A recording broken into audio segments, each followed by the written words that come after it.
The crystalline spires of New Damascus Station glowed like frozen fire against the void of space as Commander James Hawthorne guided his ship, the Redemption, into its designated berth. The docking clamps engaged with a metallic groan that echoed through the hull, a sound he'd heard countless times but never quite gotten used to. His latest rescue mission had been successful, another merchant vessel saved from raiders in the Outer Rim, but the promised payment was still pending. Sovereign Renax's summons had come unexpectedly. The leader of the Centaurian hegemony rarely dealt with humans directly, much less freelance rescue operators like James. Yet here he was, about to meet one of the most powerful alien rulers in the sector. The Sovereign's audience chamber was a marvel of bioorganic architecture. Living crystal pulsed with bioluminescent light, creating patterns that seemed to follow James as he walked. The guards, tall, violet-skinned Centaurians with ceremonial plasma rifles, watched him with their characteristic four-eyed stare. Commander Hawthorne, Sovereign Renax's voice resonated through the chamber. The alien ruler's iridescent robes shifted colors with each movement as he rose from his floating throne.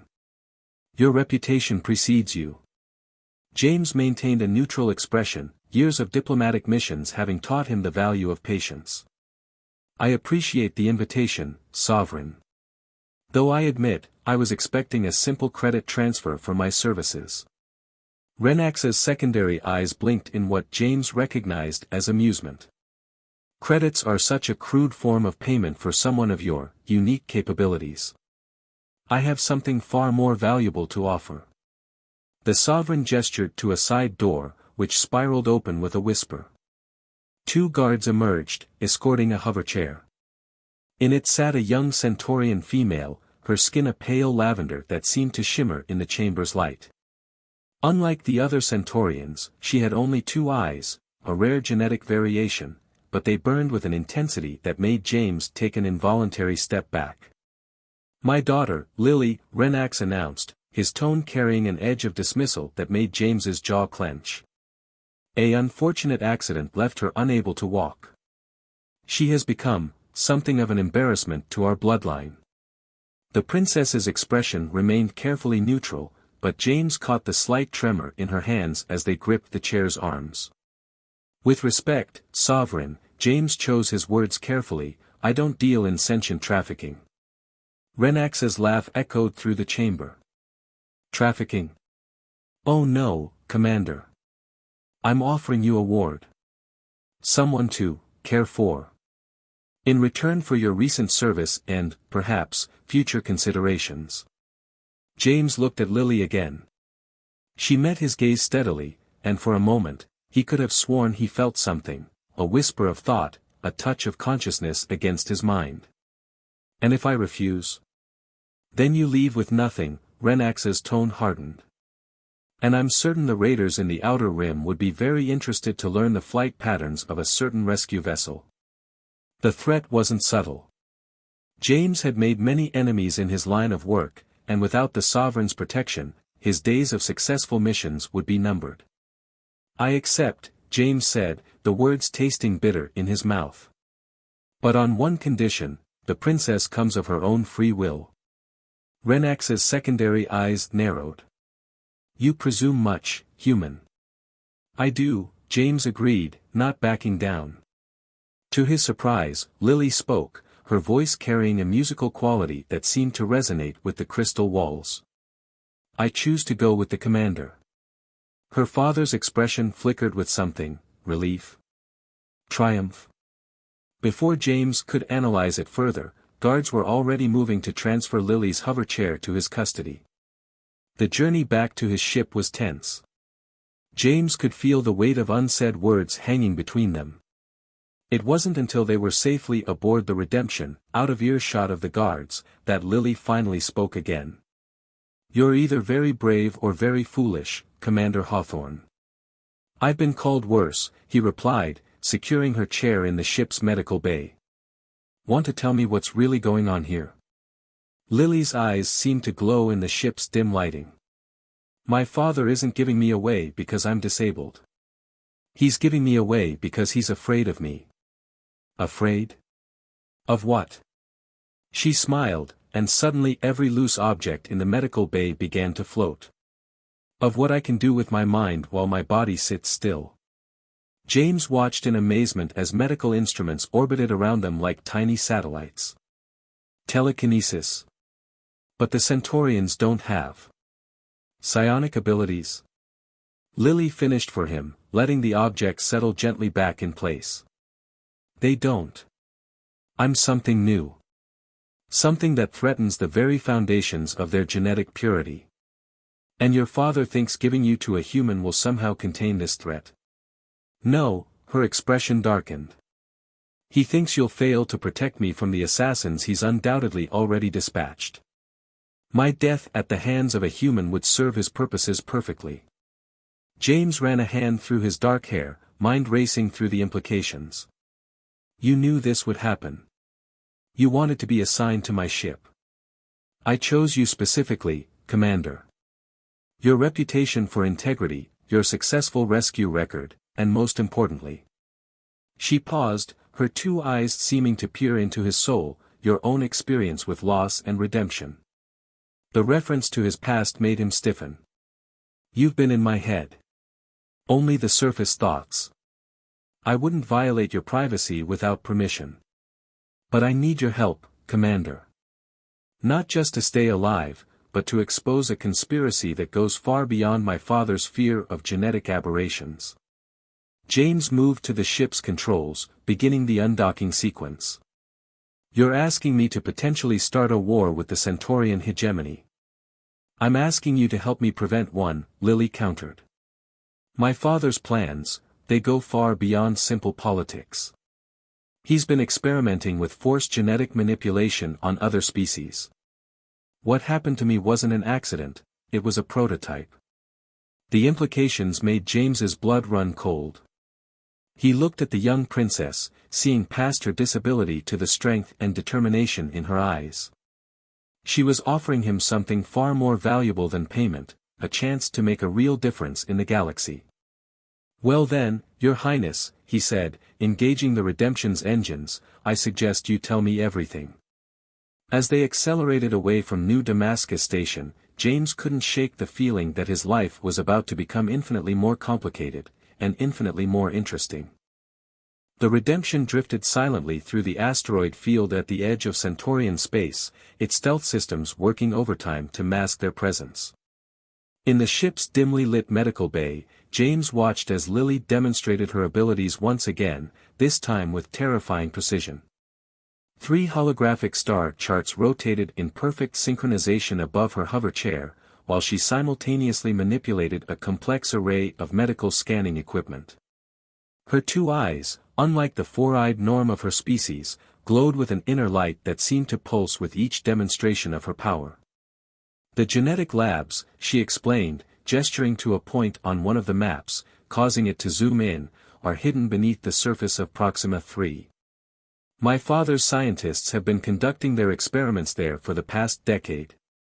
James studied the location, his military training automatically calculating approach vectors and defensive capabilities. That's deep in mining territory. Heavy security, constant ship traffic. The perfect cover, Lily agreed, letting the holograms fade. A thin sheen of sweat covered her lavender skin, the only indication of the strain her powers put on her. No one questions why they need so much specialized equipment, or why certain cargo ships never return. The implications made James's stomach turn. How many others like you are there? Survivors? Lily's expression darkened. As far as I know, I'm the only one. The others. She paused, composing herself. The combination of genetic manipulation and psionic enhancement is extremely unstable. Most subjects don't survive the process. I only did because. Because I was born with a natural genetic mutation, the same one that gave me 2 eyes instead of 4. It made me more compatible with the human DNA they were using in their experiments. James froze. Human DNA. Where did they? A sudden alarm cut through the ship, red warning lights flooding the medical bay. James was at the console in an instant, his hands flying over the controls. 2 vessels just dropped out of hyperspace, he reported, reading the scanner data. Centaurian signatures. Hunter class. Assassins. Lily's voice was calm, but her hands gripped her chair's arms tightly. Sooner than I expected. Father must be more worried than I thought. James activated the ship's defensive systems, mind racing through their options. The Redemption was fast and well armed, but against 2 specialized hunter ships. They're charging weapons, he announced, already plotting an evasive course. We need to. Wait, Lily's voice had taken on an otherworldly resonance. Her eyes were now glowing so brightly they cast shadows on the walls. Let me try something. Before James could protest, he felt a presence brush against his mind, gentle but impossibly vast. Through their momentary connection, he caught glimpses of memories that weren't his own, years of secret training in the palace depths, learning to control abilities that should have been impossible, the constant fear of discovery. Then Lily extended her consciousness outward, toward their pursuers. The hunter ship's weapons powered down. What did you, James began, but Lily wasn't finished. With a gesture that seemed to cause her physical pain, she reached out again. The pursuing vessels slowly turned away from the Redemption, their engines flaring as they accelerated in opposite directions. I convinced their pilots they'd been given new orders, Lily explained, her voice weak. They're heading for different sectors now, chasing phantom signals. She slumped in her chair, exhausted. But we don't have much time. Once they realize what happened. James was already plotting a new course. How long will it take them to shake off your influence? A few hours, maybe less. I've never affected multiple minds at this distance before. She managed a weak smile. Turns out having assassins try to kill you is excellent motivation for expanding your abilities. James found himself returning the smile despite the situation. I'm starting to understand why your father was so eager to get rid of you. That kind of power could topple an empire. Lily finished. Yes. But that's not what I want. She closed her eyes, suddenly looking very young and vulnerable. I want to stop him from creating more people like me. No one should have to go through what I did. Moving to her side, James knelt so they were at eye level. Then we'll stop him. But first, we need a plan. Those labs on Proxima 3, what kind of evidence can we find there? Everything. Research logs, genetic samples, proof of illegal human DNA harvesting. She met his gaze steadily. But getting in won't be easy. The facility's security systems are specifically designed to detect and neutralize psionic abilities. Then it's a good thing you've got a non-psionic partner who happens to be very good at breaking into places he's not supposed to be. James stood, his decision made. Rest. You'll need your strength. I'll set course for Proxima 3. As he turned to leave, Lily caught his hand. Her skin was cool to the touch, but a warmth seemed to flow between them, not her powers this time, just simple human connection. James, she said softly, using his first name for the first time. Thank you. For believing in me. For helping me. He squeezed her hand gently. Don't thank me yet, princess. We've got a long way to go and a lot of people who want to stop us. Then it's a good thing we make such an unlikely team, she replied, a hint of her earlier confidence returning. The disabled alien princess and the human mercenary with a conscience. Who would ever expect that? As James returned to the bridge, he found himself wondering about the strange turns life could take. A week ago, he'd been a simple rescue operator. Now he was plotting to infiltrate a secret genetic research facility with a psionically gifted princess who could control minds. But as he laid in their course, avoiding major shipping lanes and known patrol routes, he realized something else. For the first time since leaving the military, he felt like he was exactly where he needed to be. Proxima 3's blood-red atmosphere swirled beneath the Redemption as James guided the ship through a narrow canyon, keeping them below the facility's primary sensor grid. In the co-pilot's seat, Lily monitored the security feeds she'd managed to hack using a combination of her psionic abilities and the ship's computers. Mining traffic is heaviest during shift changes, she reported, her fingers dancing across the holographic display. We have a window in 17 minutes when we can slip in with the cargo vessels. James nodded, his focus on threading their way through the jagged rock formations. And the psionic dampeners? Active, but limited to the main research levels. The loading docks aren't shielded, they never expected someone like me to come through there. Her voice carried a hint of satisfaction. Their arrogance will be their undoing. A warning light flashed on the console. James adjusted their course, ducking lower into the canyon. Patrol ship passing overhead. Did they spot us? Lily closed her eyes, reaching out with her mind. No, but something's wrong. The guards in the facility, their thought patterns are chaotic, agitated. They're looking for something. Or someone. Your fathers warned them we're coming. No, she frowned, concentrating harder. This is different. There's been a breach in one of the labs. Something's escaped. James's hands tightened on the controls. Please tell me we're not flying into the middle of a containment situation.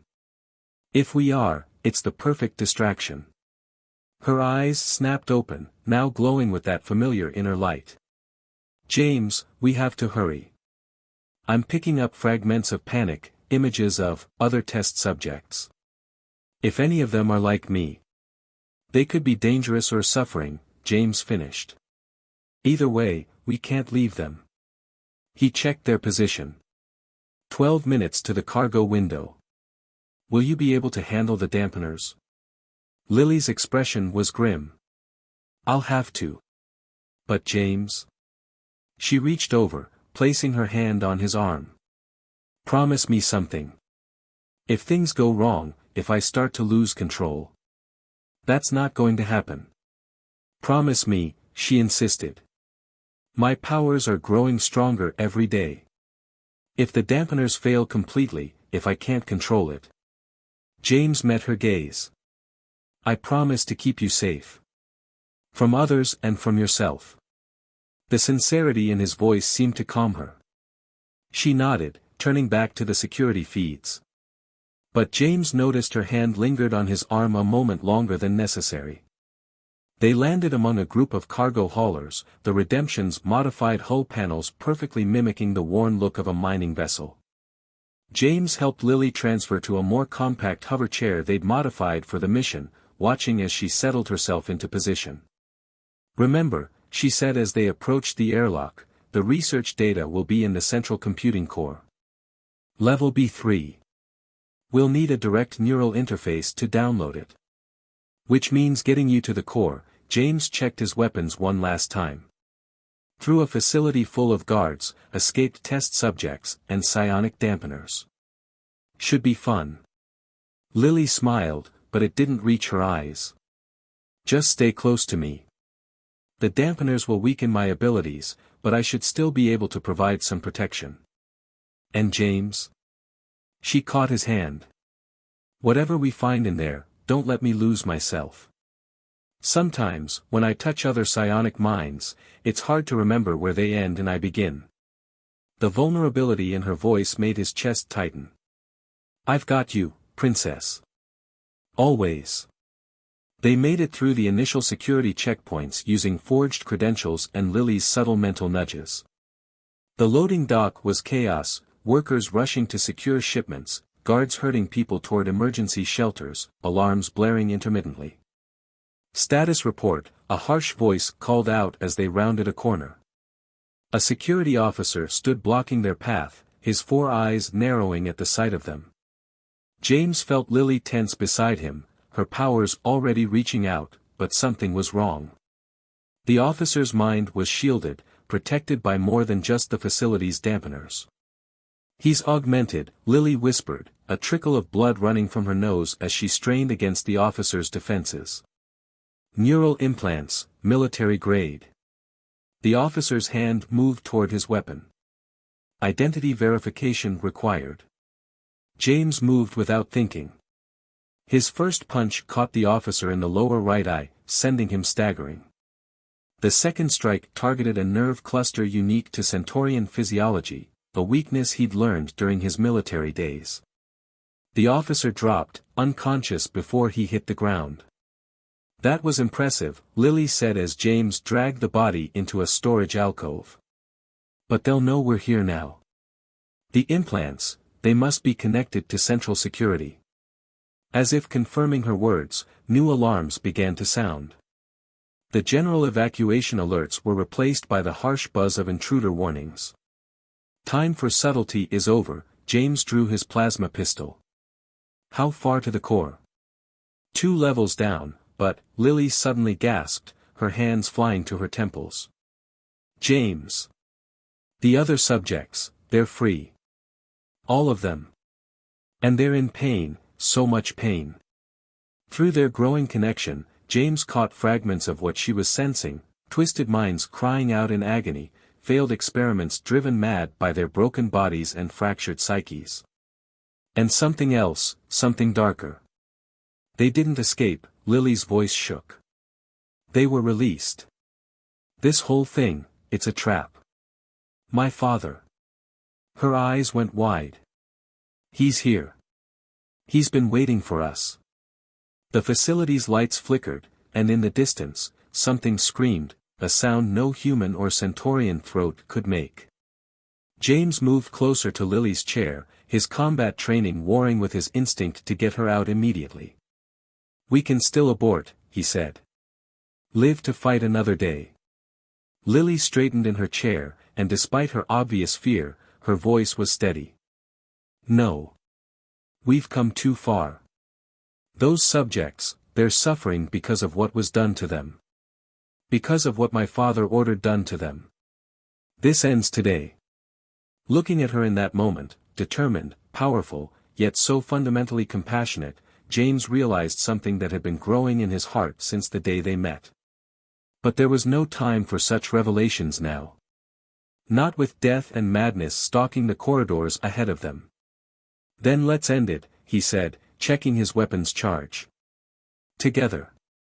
They moved deeper into the facility, toward whatever horrors awaited them in the depths of Sovereign Renax's secret laboratory. The trap was sprung, but perhaps, James thought, that was exactly where they needed to be.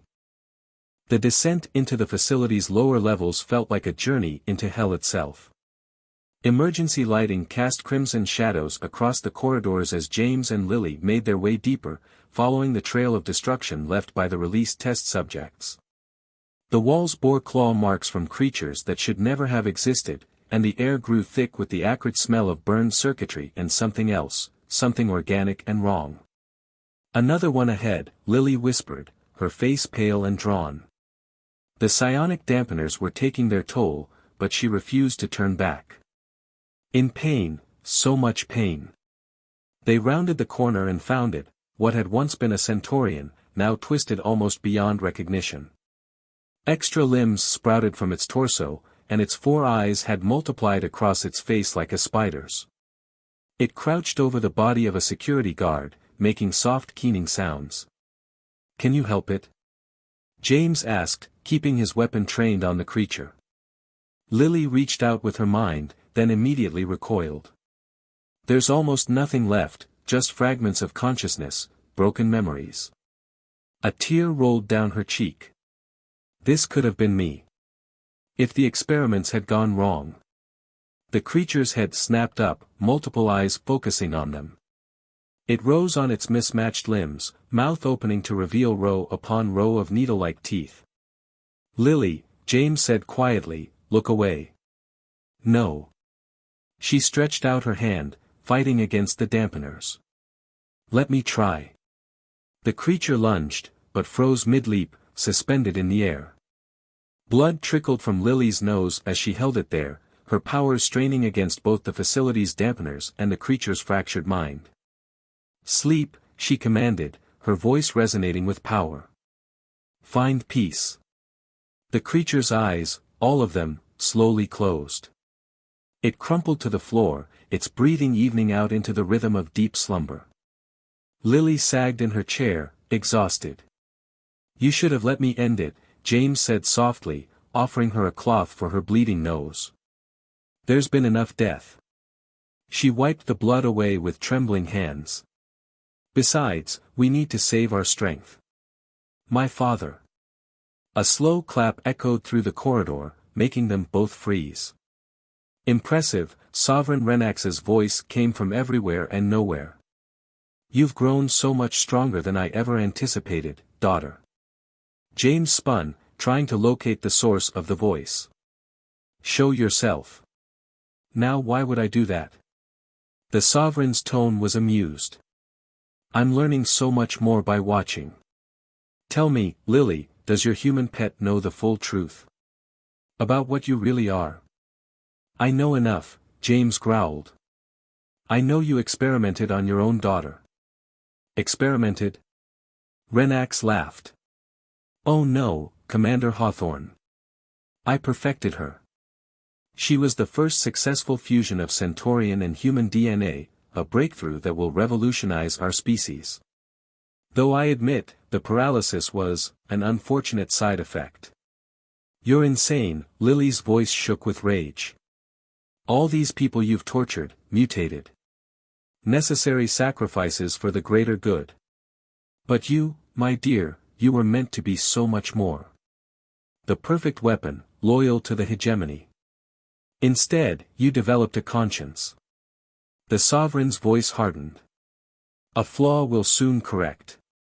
Security doors slammed shut around them, sealing off their escape routes. Gas began hissing from hidden vents. The dampeners will keep you weak, Renax continued, while the gas slowly breaks down your neural pathways. When it's done, we'll start fresh. Rebuild you into what you were always meant to be. James fired at the vents, but more open to replace them. He pulled out his rebreather, pressing it to Lily's face. Don't breathe it in. But Lily pushed the rebreather away, her eyes beginning to glow with unprecedented intensity. No more, she whispered. Then louder, no more. The air around her began to shimmer as her power built, fighting against the dampeners. Objects started to float, then crack under the pressure of her telekinetic energy. The sleeping test subject whimpered and curled into a tighter ball. Impossible, Renax's voice held a note of fear now. The dampeners. Did you really think, Lily's voice echoed with otherworldly power, that I showed you everything I could do? That I didn't spend years learning to work around your precious dampeners? The walls began to groan as her power increased. Warning lights flashed as system after system began to fail. Lily, James touched her shoulder, feeling the energy crackling around her. Stay with me. Don't lose yourself. She reached up to grasp his hand, using him as an anchor. I won't. But I have to end this. Help me get to the core. James nodded, understanding. Together they moved through the facility, Lily's powers carving a path through security doors and automated defenses. The gas dissipated as environmental systems failed, and the dampeners flickered erratically. They found more test subjects, some dead, some barely alive, all horrifically transformed. Lily helped those she could, easing their pain or sending them into peaceful sleep. Each encounter seemed to fuel her determination. The core is just ahead, she said as they approached a massive set of doors. Everything we need to expose him will be there. But James. She caught his arm. He'll be waiting. And he'll have fail-safes we don't know about. Then we'll deal with them together. He checked his weapon one last time. Ready? Lily's answer was to tear the doors from their frames with her mind, revealing the chamber beyond. Banks of computers lined the walls, surrounding a central pillar of pulsing energy, the neural interface they needed. And there, waiting for them with a squad of augmented guards, stood Sovereign Renax in person. His ceremonial robes were gone, replaced by sleek combat armor. All four of his eyes glowed with cybernetic enhancements. "Welcome home, daughter," he said, spreading his arms. "Shall we begin your reconstruction?" James raised his weapon, but Lily placed a hand on his arm. Her eyes blazed with inner fire as she faced her father. "No, father," she said quietly. "We're going to end your experiments. All of them. Forever." The air crackled with tension as father and daughter faced each other, two immense powers about to collide. And James, standing beside the woman he'd grown to love, prepared himself for the fight of his life. The core chamber crackled with energy as father and daughter faced each other, their powers distorting the very air between them. James kept his weapon trained on Renax, but the Sovereign seemed almost amused by the human's defiance. "Your pet is loyal, I'll give him that," Renax said, his cybernetically enhanced eyes scanning them both. "But surely you see the futility of this, Lily. Everything I've done has been to advance our species. To make us stronger. By torturing innocent people." Lily's hover chair hummed as she positioned herself between James and her father. "By turning them into monsters. Some must suffer so that others may evolve. You, of all people, should understand this." Renax gestured to her paralyzed legs. "Your sacrifice gave you power beyond imagination. Think what we could achieve together, daughter. With your abilities and my vision." "I've seen your vision," Lily's voice was ice. "I've felt the agony of your test subjects. Their broken minds crying out in the dark. No more." She struck first, her telekinetic blast catching two of the guards and hurling them against the computer banks in explosions of sparks. James opened fire on the others, his plasma bolts finding gaps in their armor as they tried to flank them. But Renax was ready. He raised his hand, and invisible barriers sprang up around him. "Did you think I wouldn't prepare for this?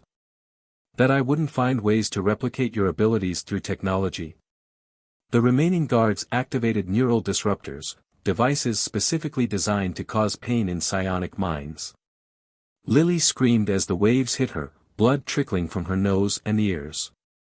James shot the nearest disruptor, destroying it, but there were too many. Lily.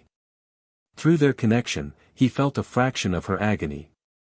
The disruptors were tearing at her mind, trying to shred her consciousness. But underneath the pain, he felt something else, determination. "You want to see my true power, father?"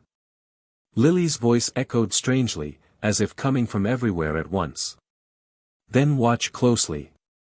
She reached out, not with telekinesis, but with her mind. One by one, the augmented guards began to shake, their cybernetic enhancements sparking and failing. "Impossible," Renax took a step back. "The dampeners cannot stop what I've become." Lily's eyes blazed like twin suns. "You engineered me to be the perfect weapon, father. You succeeded better than you knew." The guards collapsed, their augmentations overloaded by Lily's power. But she wasn't finished. Her consciousness expanded further, touching the minds of every surviving test subject in the facility. Through their shared connection, James felt what she was doing, not controlling them, but healing them. Soothing their broken psyches. Giving them peace. "No." Renax slammed his hand onto a control panel.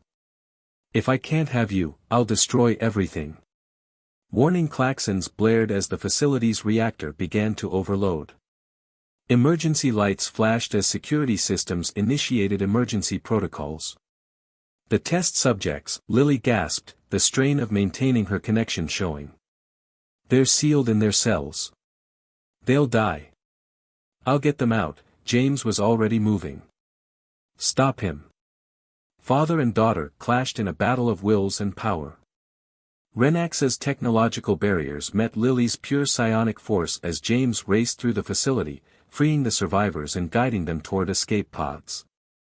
Through it all, he felt Lily's presence in his mind, growing stronger despite the dampeners and disruptors. She was transcending her limitations, becoming something beyond what her father had intended. When James returned to the core chamber, he found Renax on his knees, his cybernetic enhancements sparking uselessly. Lily hovered before him, literally hovered, her chair forgotten as her powers lifted her into the air. "Your experiments are over," she said, her voice carrying an echo of all those he had hurt. "Your data is being transmitted to every major news network in the galaxy. Your crimes are exposed. You'll doom our species," Renax spat. "We needed this research." "No, Father. We needed compassion. Understanding. The very things you tried to engineer out of me." She turned to James. "The survivors? Safe. Escape pods are launching now." The facility shuddered as the reactor reached critical levels. Lily nodded, then touched her father's mind one last time. "I sentence you to live, Father. To face justice with the same humanity you denied others." Renax screamed as memories flooded his mind, every moment of pain he had inflicted on others, experienced through their eyes. He collapsed, unconscious but alive. "We need to go," James said, reaching for her. "Now." They made it to the redemption with moments to spare, Lily using her powers to clear their path while James carried her father's limp form. As they broke atmosphere, the facility exploded behind them, taking its horrors with it. In the aftermath, as they watched rescue ships responding to their broadcast, Lily finally allowed herself to rest. She sat in her chair, looking more peaceful than James had ever seen her. "What happens now?" he asked, kneeling beside her. "Justice. Healing. Change." She smiled, taking his hand. "The hegemony will have to reform once this evidence comes to light. As for me." She met his eyes. "I think I'd like to help others like me. There must be more out there, people with abilities they don't understand, afraid of what they might become. Sounds like a worthy mission." James squeezed her hand. "Need a partner? I thought you'd never ask." Her smile widened as she pulled him closer. "Though I hope you'll be more than just a partner." Their kiss was gentle, a promise of things to come. When they parted, James saw not a disabled princess or a powerful psychic, but simply Lily, the strongest, most compassionate person he'd ever known. "The galaxy won't know what hit it," he said, making her laugh. "Good," she replied, her eyes sparkling with newfound purpose. "It's about time things changed." As they set course for their next destination, James reflected on how far they'd come. Lily had transformed from a father's failed experiment into a beacon of hope for others like her. And he had found something he never knew he was looking for, a purpose, a partner, and a love that transcended all boundaries. The stars stretched before them, full of possibilities. And somewhere out there, others waited to be found, to be helped, to be shown that their differences were not weaknesses but strengths. Together, they would find them. Together, they would change the galaxy, one soul at a time. The end.